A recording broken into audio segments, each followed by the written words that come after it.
इतिहास की किताबों में लिखा है 2040 वो साल था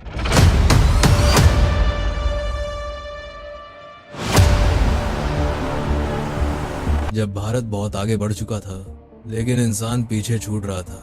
तकनीक तेज हो चुकी थी, जिंदगी आसान हो गई थी, पर सवाल अब भी वही था, क्या तरक्की का मतलब सुकून होता है? 2040 तक भारत दुनिया की बड़ी ताकतों में गिना जाने लगा था। हर शहर स्मार्ट बन चुका था, हर सड़क पर सेंसर लगे थे, हर हाथ में कोई न कोई स्क्रीन थी। इतिहासकार लिखते हैं, भारत तेज चल रहा था, लेकिन थक चुका था।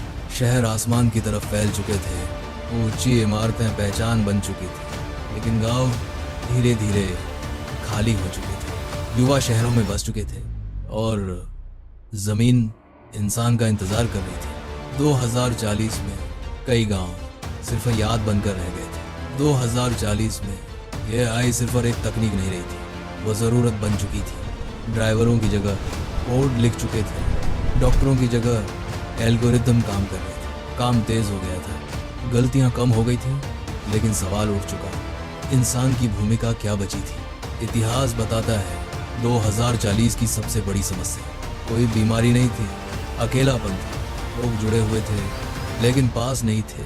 बातें स्क्रीन पर होती थी और खामोशी कमरों में रहती थी। 2040 में सुविधाएं पूरी थीं, लेकिन संतुलन बिगड़ चुका था। पानी कम हो रहा था, हवा भारी लगने लगी थी और प्रकृति धीरे धीरे जवाब दे रही थी। लेकिन उस समय किसके पास रुककर सोचने का वक्त था? 2100 से इतिहास पूछता है, अगर 2040 का भारत थोड़ा रुक जाता, थोड़ा सुन लेता और थोड़ा संभल जाता, तो क्या आगे आने वाले साल कुछ और लिखे जाते, या हर तरक्की अपनी कीमत खुद तय करती है?